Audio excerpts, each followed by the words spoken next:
Dealing with this is not a simple problem, of course, for the original suggestion of dis-ease was in itself given because of another belief.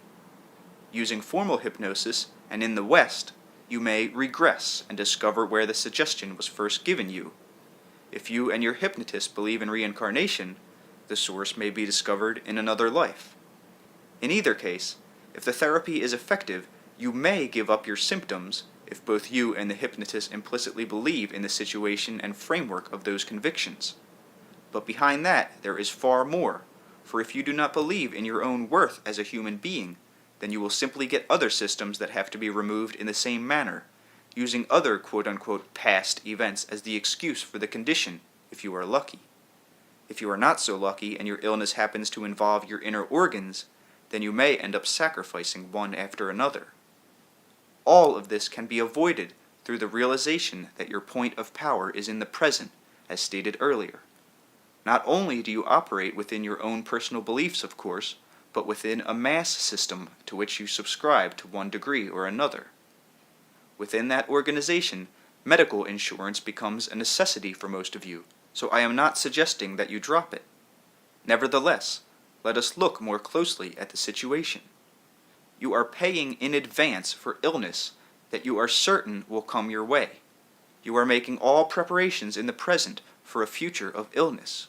You are betting upon disease and not health.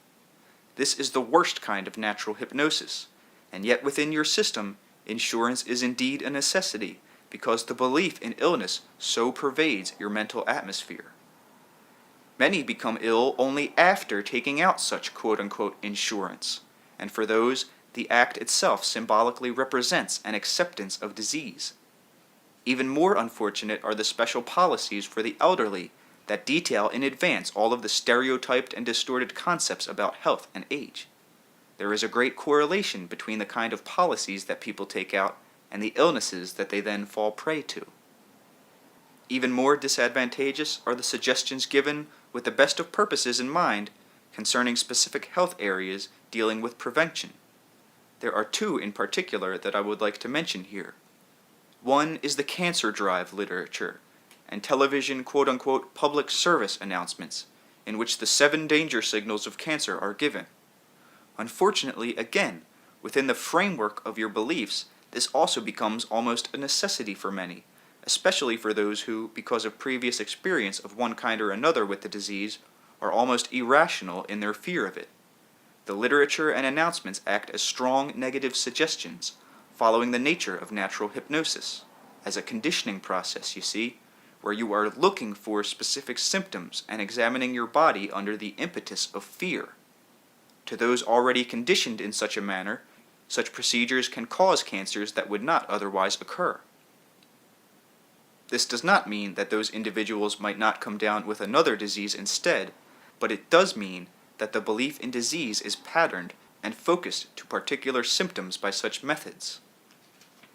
No wonder you need health insurance. Illness is not a foreign agency thrust upon you, but as long as you believe that it is, then you will accept it as such. You will also feel powerless to combat it. The second health area I want to touch upon concerns the elderly. Ideas of retirement fall generally into the same pattern, for hidden within them is the belief that at one time or another, at a specific age, your powers will begin to fail.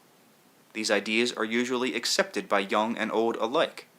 In believing them, the young automatically begin the gradual conditioning of their own bodies and minds. The results will be reaped. In your society particularly, given over so thoroughly to the pursuit of money, such beliefs bring about the most humiliating situations, especially for the male, who has often been told to equate his virility with his earning power. It is easy then to understand that when his capacity to earn is taken away, he feels castrated. Now, generally speaking, those who advocate health foods or natural foods subscribe to some of the same overall beliefs held by your physicians. They believe that diseases are the result of exterior conditions. Quite simply, their policy can be read, "You are what you eat." Some in this group also subscribe to philosophical ideas that somewhat moderate these concepts, recognizing the importance of the mind.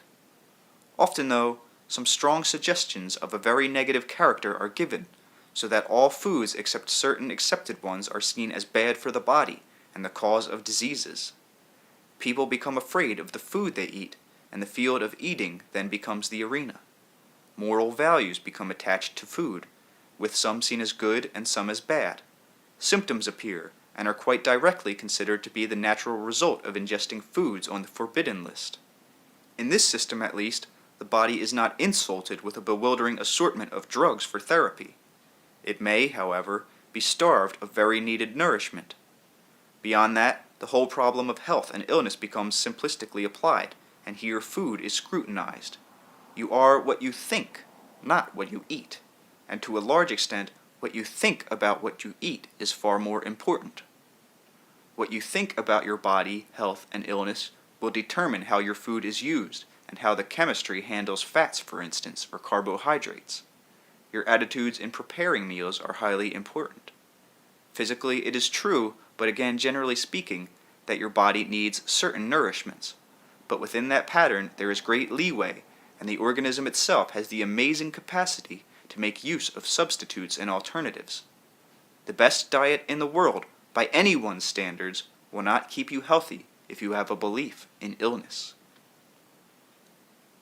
A belief in health can help you utilize a quote-unquote poor diet to an amazing degree. If you are convinced that a specific food will give you a particular disease, it will indeed do so. It appears that certain vitamins will prevent certain diseases. The belief itself works while you are operating within that framework, of course. The Western doctor may give vitamin shots or pills to a native child in another culture. The child need not know what particular vitamin is being given or the name for his disease, but if he believes in the physician and Western medicine, he will indeed improve, and he will need the vitamins from then on. So will all the other children.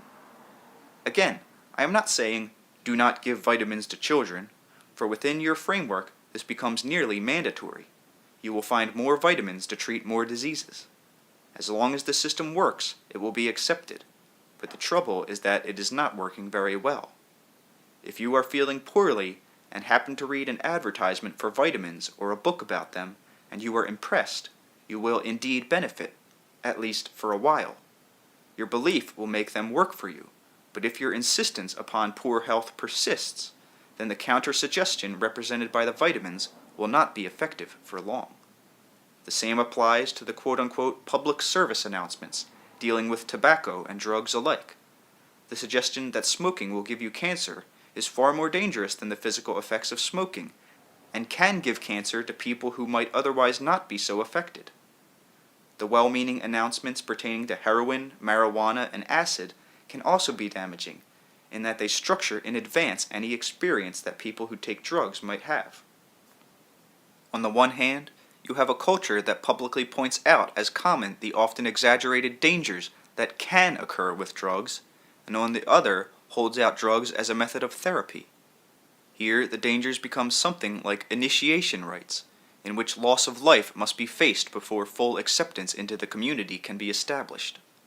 But those involved with native initiation rituals knew far more what they were doing, and understood a framework of beliefs in which the outcome, success, was fairly well assured. All of this involves natural hypnosis. Let us return to the example of a gentleman who has ulcers. He believes implicitly that certain foods cause his stomach to behave in a particular manner. There is a medicine, however, that will stop his pain. As long as it is effective, the medicine further convinces him that his stomach difficulty can only be relieved in this fashion. It becomes a counter-suggestion, yet it is all a part of the same hypnotic process, based upon his belief in his original illness. While it gives temporary results, the fact that he needs it reinforces his dependency upon it. If his belief in his poor health continues unchecked, the medicine will no longer serve as an adequate countermeasure. It would seem only good sense to refrain from the foods that bring on the condition. Yet each time this is done, the individual acquiesces more and more to the hypnotic suggestion. He fully believes he will become ill if he eats the forbidden foods, and so he does. It never occurs to him to dispense with the belief. to realize that it alone sets up the conditioning process through the operation of self-hypnotism.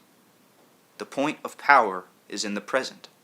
You must thoroughly understand that, and then you can take hold of your life and begin to use natural hypnosis to your benefit in all areas. It works advantageously for each of you now in those portions of your lives with which you are pleased. In all such situations, it is highly important that you do not concentrate your main attention in that area of experience with which you are least satisfied. This acts as a deepening of hypnotic suggestion. Just reminding yourself of your other accomplishments will by itself operate in a constructive fashion, even if nothing else is done. Such focus of attention on positive aspects automatically pulls your energy away from the problem. It also builds up your own sense of worth and power as you are reminded of adequate performance at other levels of experience. Whenever you are trying to rid yourself of a dilemma, make sure that you do not concentrate your attention upon it instead. This acts to cut out other data and to further intensify your focus upon your difficulty. When you break that focus, the problem is solved. Let us take another example, a very simple one. You are overweight. It is a physical fact. It grieves you, but you believe it completely. You begin a round of diets, all based on the idea that you are overweight because you eat too much. Instead, you eat too much because you believe that you are overweight. The physical picture always fits because your belief in being overweight conditions your body to behave in just such a manner.